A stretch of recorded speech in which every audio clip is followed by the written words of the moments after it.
Students, वणक्कम। तो वणक्कम एक नया शब्द है जो आज मैं यूज कर रहा हूं आपके सामने, क्योंकि हर क्लास में हमें कुछ फ्रेशनेस लानी होती है। तो vanakkam basically is used in South India a lot. तो आप लोग मुझे बताएंगे कि वणक्कम का क्या मतलब होता है। हालांकि मेरे साथ में जो शो ऑफ है उससे ये आपको पता चल गया होगा कि इसका मीनिंग क्या होता है। चलिए, come back to the topic. Today is 1st of March 2026 and only 7 days are go to the exam. और आज से हमारे साइंस के स्टूडेंट्स भी हम लोगों के साथ जुड़ने जा रहे हैं, बिकॉज कल केमिस्ट्री का एग्जाम हो गया है और सुनने में आया है बड़ा मस्त मस्त एग्जाम हुआ है यार। फिजिक्स केमिस्ट्री इस बार बड़े नॉर्मल रहे हैं, तो कहीं मैथ्स में कोई टेंशन ना आ जाए। तो me Hani sir, your maths teacher, is ready for everything for you to pull you out of the any danger of maths। तो मेरे साथ जुड़े रहो, आप लोगों को कोई खतरा नहीं होगा। मोरल ऑफ दी स्टोरी ये होती है कि hard work is the key to success. मेहनत करते जाओ, डे टू डे एफर्ट्स करते जाओ, whatever the result will be in your hand and I think that will be best. आपका काम क्या है? एफर्ट्स करना। गीता में भी यही कहा गया है, कर्मणे वाधिकारस्ते मां फलेषु कदाचन। अर्थात हे पार्थ, तू मेहनत कर, अपना कर्म कर, फल की इच्छा ना कर। फल प्राप्त होगा, अवश्य प्राप्त होगा। किस रूप में प्राप्त होगा? अपने आप प्राप्त होगा। चलिए, आज की क्लास में मैं आप लोगों के साथ एक केस स्टडी डिस्कस करना चाह रहा हूं। तो बहुत सारे हमने अलग अलग एमसीक्यूज डिस्कस किए, शॉर्ट क्वेश्चन डिस्कस किए, लॉन्ग क्वेश्चन डिस्कस किए। तो today I am going to discuss a case study with you, because case studies are very crucial in these days exam. तो आज की जो मेरी केस स्टडी है वो है कौन से टॉपिक से? यस, यू आर गेसिंग absolutely right, that is application of derivative. And under the application of derivative the exact topic is applied problems of maxima and minima. चलो जल्दी जल्दी पहले क्वेश्चन को रीड करते हैं। तो question is, doctor Ram went to see an apartment of 3 BHK in Noida. The window of the house was in the form of a rectangle surmounted by a semicircular opening having a perimeter of the window 10 meter as shown in the figure।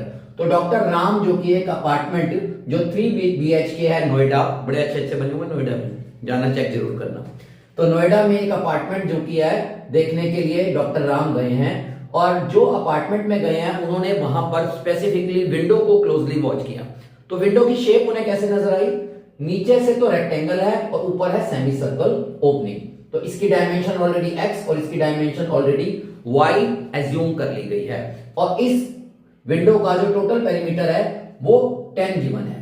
और आज की date में जो applied problems of maxima minima का question है वो direct ना आके पार्ट्स में केस स्टडीज में वो पूछता है।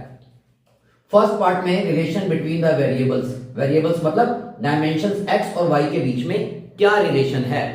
Number 2, the area of the window expressed as a function of x। तो in terms of x area क्या होगा। Number 3, for maximum value of a, मतलब हमें एरिया को मैक्सिमाइज करना है। The breadth of the rectangular part of the window is what? And last, what the maximum area of the window is this। तो 4 question is asking. पहले मैं moral of the question आपको discuss करता हूं कि applied problems में आपको question कैसे करना है। आपने फिगर रीड आउट कर ली, अब हम रफ स्केच अपनी फिगर का करेंगे। रेक्टेंगल के ऊपर एक सेमी सर्कुलर ओपनिंग लगाएंगे। तो अप्लाइड प्रॉब्लम्स के क्वेश्चन को आपको सॉल्व तो पूरा ही करना पड़ेगा। सॉल्व करोगे तो ऑटोमेटिकली इन 4 जो क्वेश्चन है उनका आंसर आपको मिल जाएगा। ठीक है, केस स्टडी जो है वो 4 मार्क्स की आती है। तो अब इसके अंदर जो क्वेश्चन है वो ऐसे बनेंगे कि 1 बाय 1 ऑटोमेटिकली जो हमें निकालना होता है वही निकलता है। और जब भी अप्लाइड प्रॉब्लम का क्वेश्चन आता है तो सबसे पहले आपको वेरिएबल्स के बीच में रिलेशन गिवन होता है और उसे एक्सप्रेस करना होगा आपको एग्जैक्टली, और वहां से y की value in terms of x निकालनी होगी। नंबर 1। फिर आपको क्वेश्चन को रीड आउट करके ये चेक करना है कि आपका मेन फंक्शन क्या है। मेन फंक्शन वो होगा जिसमें आपको मैक्सिमा कुछ करना होगा या मिनिमा। जैसे कि हमने बीच में ही पढ़ लिया, इस फिगर में इस विंडो की एरिया को मैक्सिमाइज करना है, तो ये हमारा फंक्शन है। ये 2 चीजें आपने डिराइव कर ली तो हाफ डन हो गया। तीसरा साइड बाय साइड समटाइम्स कुछ बाय प्रोडक्ट होता है प्रूव करने के लिए कि prove that this length is this, prove that the breadth is this. ऐसा कुछ स्पेसिफिक इस क्वेश्चन में तो नहीं आ रहा। और थर्ड स्टेप ये होता है, पहले पार्ट में आपने एक्स और वाई का रिलेशन निकालना है गिवन के बिहाफ पर। नंबर 2 में आपको फंक्शन रीड करके फंक्शन प्रिपेयर करना है। नंबर 3 फिर आपको उस फंक्शन को मैक्सिमा प्रूव करने के लिए कंडीशन में पुट इन करना है, यानी कि क्रिटिकल पॉइंट्स फाइंड करने हैं और वही क्रिटिकल पॉइंट्स हमारे आंसर होंगे। चलो लेट्स स्टार्ट, टाइम वेस्ट नहीं करते हैं। तो जैसा कि उसने बताया, यहां पर मैं थोड़ी सी फिगर आपको बना के दिखा रहा हूं। ये नीचे मैंने रेक्टेंगल बना दिया, आप देख पा रहे होंगे। सॉल्यूशन यहां से आपका स्टार्ट हो, इस रेक्टेंगल के ऊपर मैंने एक सेमी सर्कल लगा दिया। तो डायमेंशन तो उसने एक्स और वाई पहले ही दे रखा है, और अगर अब आप ध्यान से देखोगे कि ये डायमीटर है तो ये एक्स होगा, तो यानी कि रेडियस कितना होगा, radius is equals to x by 2। कितना हो जाएगा रेडियस, एक्स बाय 2। तो फर्स्ट पार्ट में हमको एक्स और वाई में रिलेशन निकालना है, जिसके लिए जो गिवन है उस पर फोकस करो। आपको पेरीमीटर गिवन है, तो पेरीमीटर आपको क्या गिवन है, 10। पेरीमीटर का फॉर्मूला आपने पढ़ा है, रेक्टेंगल का क्या होता है और सेमी सर्कल का क्या होता है। But at this level of question आपको फॉर्मूले पे फोकस नहीं करना, आपको पेरीमीटर में आउटर डायमेंशन पे फोकस करना है। ठीक है, तो अंडरस्टैंड करके आप लगाओगे। तो पेरीमीटर होता है सम ऑफ आउटर बाउंड्री। तो ये एक्स लेंगे लेंथ, ये ब्रेड्थ लेंगे, ये ब्रेड्थ लेंगे, और ये सरकमफ्रेंस लेंगे हाफ। तो क्या बन गया, L plus 2B plus circumference 2 pi r होती है, तो हाफ कितनी हो जाएगी, पाई आर इक्वल्स टू 10। अब मैं सब्स्टिट्यूट कर रहा हूं, लेंथ की वैल्यू क्या हो गई, x प्लस 2y, रेडियस मैंने आपको पहले ही इन एडवांस बता दी थी, x बाय 2 इक्वल्स टू 10। तो ये मेरा गिवन रिलेशन आ गया, इसके साथ लिख दो गिवन। अब यहां से आपको what you have to do is that कि y की value in terms of x निकालनी है।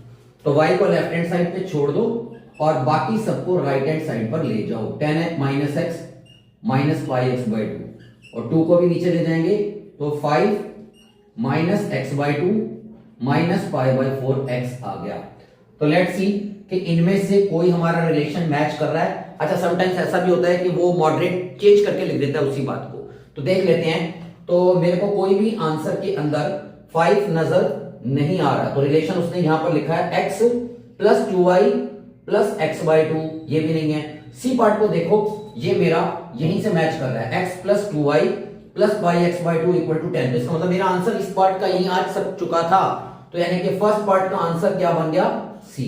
तो हमें फर्स्ट पार्ट का आंसर निकल गया सी, पता चल गया सी। बट हमें फिर भी ये स्टेप्स करने ही होंगे, क्योंकि अगर हमें आगे जाना है तो we have to find the value of y in terms of x।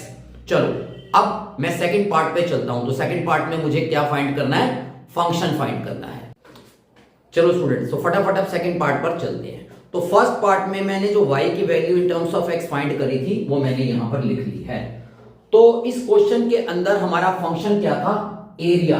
कहां लिखी है वो लाइन, तो अब आप यहां से पढ़ सकते हो, ठीक है, कि बाय सेमी, यहां पर कहीं नहीं लिखी है, यहां लिखा था area of the window expressed as a function of x। इस क्वेश्चन में हालांकि नॉट स्टेटेड, बट यहां पार्ट में जैसे चल रहा है। थर्ड पार्ट में देखो, यहां पर लिखा हुआ for maximum value of a। तो थर्ड पार्ट आंसर को पढ़कर, मतलब यू आई मीन टू से क्वेश्चंस को पढ़ के आपको पता चल रहा है कि आपका फंक्शन क्या है, यहां पर area. But most of the times it is given in the question itself. तो एरिया हमारा फंक्शन है। तो एरिया क्या बन गया, ये है रेक्टेंगल और ये है सेमी सर्कल, इन दोनों का प्लस करना होगा। तो रेक्टेंगल का एरिया होता है L इंटू बी और सेमी सर्कल का होता है हाफ पाई आर स्क्वायर। ठीक है, मैंने जैसा कि आपको बताया, आई एम रिपीटिंग अगेन, रट्टा नहीं लगाना, you have to understand the figure कि कौन सा एरिया इसके अंदर इनबिल्ट आ रहा है। तो रेक्टेंगल का एरिया कंप्लीट आ रहा है और सेकेंडरी सेमी सर्कल सर्कुलर जो अपर साइड है उसका भी आ रहा है। तो दोनों को मैंने ऐड कर दिया, तो x y हो गया प्लस 1/2 पाई, r का स्क्वायर करूंगा तो x स्क्वायर बाय 4 आएगा। और साथ साथ अब आपको क्या करना है, y की वैल्यू भी सब्स्टिट्यूट कर देनी है, सो दैट कि आपका whole function should be in terms of x only. तो y की वैल्यू ये पड़ी है आपकी, तो x ब्रैकेट लगाएंगे 5 minus x by 2 minus pi by 4 x plus pi by 8 x square. अब मल्टीप्लाई करते हैं, 5x minus x square by 2 minus pi by 4 x square plus pi by 8 x square. तो ये बेसिकली हमारा function आ चुका है। Okay, तो जब आप क्वेश्चन करो तो यहां लिख भी दिया करो साइड में कि ये फंक्शन है। As I told you earlier, कई बार डायरेक्टली यही पार्ट आंसर हो जाता है, कई बार थोड़ा सा ट्विस्ट करके उसी आंसर को वो अलग अलग तरीके से रिप्रेजेंट करता है। तो देखें, 5x minus x square by 2 minus pi by 4 x square, देखो 3 टर्म्स आ रही हैं इसमें, तो इसका मतलब 5x minus x square by 2 सब में आ रहा है। तो आपको अकॉर्डिंग टू गिवन ऑप्शंस कई बार चेंज करना पड़ता है। तो इन दोनों का इसने एलसीएम ले लिया है, तो आई एम ऑल्सो टेकिंग, इसे नेम जो किया है टच करूंगा, तो ये हो गया 8, 4 टू द तो माइनस 2 पाई प्लस पाई, तो आ जाएगा ऊपर माइनस पाई बाय 8। तो मैं यहां पर लिख देता हूं सॉल्व करके, this can be written as minus pi by 8 x square. अब देखते हैं, मैच करते हैं कि कोई पार्ट से मैच हो रहा है। 5x minus x square minus pi by 8 x square, ओहो बी पार्ट से मैच हो रहा है, यानी कि हमारा आंसर क्या आ गया, बी पार्ट। बड़ी जल्दी जल्दी ये तो मैच होते जा रहे हैं, तो B part is our answer. तो चलो अब थर्ड पार्ट में, और थर्ड पार्ट पहले से ही आपको इन एडवांस पता होना चाहिए कि क्या होना चाहिए। आपका फंक्शन फाइंड आउट हो गया, now you have to maximise और मिनिमाइज, जो भी होता है, जैसे इस क्वेश्चन में maximise, the condition is same के for critical points you can write, और you can write for maxima dA by dx equal to 0, मतलब डेरिवेटिव को निकालोगे इक्वल टू 0 रखोगे। चलो अब मैं चल रहा हूं थर्ड पार्ट के आंसर के लिए। चलो बच्चों जल्दी जल्दी थर्ड पार्ट पे चलते हैं। तो क्रिटिकल पॉइंट के लिए कंडीशन बताई कि dA by dx equal to 0 put in करना है। अच्छा, जो भी पार्ट्स होते जा रहे हैं मैं यहां लिखता चला जा रहा हूं, क्योंकि मेरे बोर्ड में ना स्पेस कम है, गरीब मास्टर हूं आपका, जगह कम है, ठीक है, लेकिन दिल बहुत बड़ा है, पर्टिकुलरली आप लोगों के लिए जितना एफर्ट हो सकता है उतना मैं कर रहा हूं, तो आप भी कोऑपरेट करो। तो आ जाओ थर्ड, तो एरिया ये है, तो मैं डायरेक्टली इसका डेरिवेटिव लिख रहा हूं, dA बाय dx 5x में 5 minus 2x by 2 minus pi by 8 x square का डेरिवेटिव हुआ 2x। तो फाइनली सॉल्व करके क्या आ गया, 5 minus x minus pi by 4x। अब कंडीशन आपको पता ही है, as I told you, for maxima the condition is dA by dx equal to 0। तो 5 minus x minus pi by 4x equal to 0, तो 5 equal to x plus pi by 4x।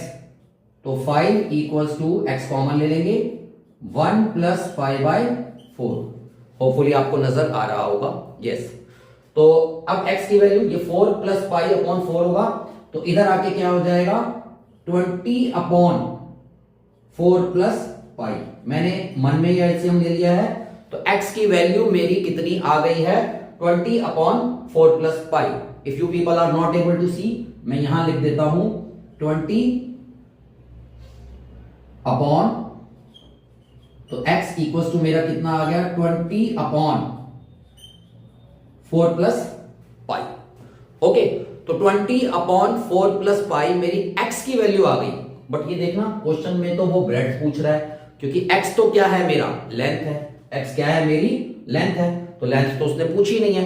तो अब मैं इक्वेशन नंबर 1 में substitute करके क्या निकाल दूंगा, लेंथ। तो इक्वेशन नंबर 1 मेरी क्या थी, ये y की वैल्यू, तो आप यहां लिखोगे पुटिंग इन y, तो y इज इक्वल टू कैसे, 5 माइनस एक्स बाय 2, तो 10 upon 4 plus pi minus pi by 4 x, तो 4 से हो जाएगा 5, तो minus 5 pi upon pi plus 4, तो एलसीएम 4 प्लस पाई या पाई प्लस 4, और इधर एलसीएम लेंगे, सॉल्व करेंगे 20 प्लस 5 पाई माइनस 10 माइनस 5 पाई। तो y की वैल्यू धीरे धीरे सॉल्व होती चली जा रही है।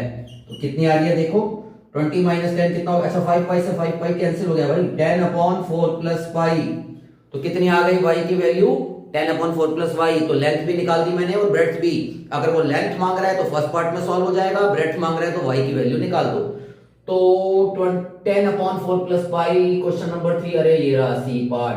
बड़ी खुशी मिलती है जब आंसर मिलता है, $1,000,000 खुशी, एग्जैक्टली किसी भी खुशी से ज्यादा। चलो अब चलते हैं अपने लास्ट पार्ट में। लास्ट पार्ट में अब वो क्या पूछ सकता है ये मुझे पहले ही पता है। आपने एरिया को मैक्सिमाइज करा है तो एरिया की वैल्यू पूछ लेगा। तो nothing is difficult in this type of applied problem of maxima and minima related to case study. सब कुछ पॉसिबल है। आ जाओ। चलिए बच्चों, अब फटाफट लास्ट पार्ट में मैक्सिमम एरिया। अच्छा, अब हर पार्ट में जैसे अब आपकी कमांड बन चुकी है क्वेश्चन सॉल्व करने के लिए, आप सोचा करो कि शॉर्टकट कहां से बनेगा। क्यों कह रहा हूं मैं ये, जैसे कि अगर मुझे एरिया निकालना है तो सबसे कॉमन थिंग तो यही है कि 5x minus x square by 2 minus 5/8 x² में सब्सटीट्यूट कर दूं। लेकिन मुझे लगता है यहां से थोड़ा सा लॉन्ग पड़ेगा, तो मैं डायरेक्ट जाता हूं ना कि एरिया क्या था, अभी आपको बताया था L इंटू बी, दोनों यहां आ चुके हैं, plus half pi r square, ठीक है ना, सेमी सर्कल। तो L into b, x into y, तो इनको इंटू करके लिख दूं, कितना हो गया 200/4 प्लस पाई होल स्क्वायर, और इसको पाई बाय 2 कर देता हूं, रेडियस का स्क्वायर, मतलब अब इसको पहले सब्स्टिट्यूट करना पड़ेगा। तो रेडियस का स्क्वायर या तो अलग से ले लो, क्या हो गया x/2 का स्क्वायर, मतलब x²/4, तो ये आ गया 1/4, और x का स्क्वायर, तो x का स्क्वायर कितना हो गया 400/4 प्लस पाई होल स्क्वायर। थोड़ी सी सॉल्विंग है इसमें, ठीक है। तो 200/4 प्लस पाई का होल स्क्वायर प्लस 4, और ये कैंसिल कर देते हैं, 8 से सीधा 50 आ गया, तो 50/4 प्लस पाई का होल स्क्वायर। ओके, तो अब मेरा आंसर क्या आ गया, LCM 4 plus pi whole square same आ गया 200 plus 50/4 plus pi whole square. तो देखा जल्दी निकल आया, मैंने क्या बोला था, बट आई टोल्ड यू कि आप सोचो कि आपके लिए कहां से आंसर फाइंड आउट करना इजी है। अब देखो ऑप्शंस में है ये 200 plus 50/4 plus pi whole square, yes ये रहा भाई डी पार्ट। तो 1 mark plus 1 plus 1 plus 1, 4 marks मेरे कहीं नहीं जाने वाले हैं। तो इस तरीके से हमने इस केस स्टडी को टैकल किया। आई होप सो आपको अच्छा लगा होगा। अगर नहीं भी लगा तो बताना, जो भी कमी होगी मैं उसे दूर करूंगा और नेक्स्ट वीडियो में बेटर करने की कोशिश करूंगा, क्योंकि हर इंसान को, हर स्टूडेंट को अपने आप को गुड, बेटर, बेस्ट के अकॉर्डिंग चलने की कोशिश करनी चाहिए। तो as usual once again I am just making one request in front of you कि kindly subscribe your on channel @hanisar2015 दिल से इंडिया। तो let's wait, you have to wait for the next good one video question for you. Soon I will be bringing, hopefully tomorrow, in front of you. All the best.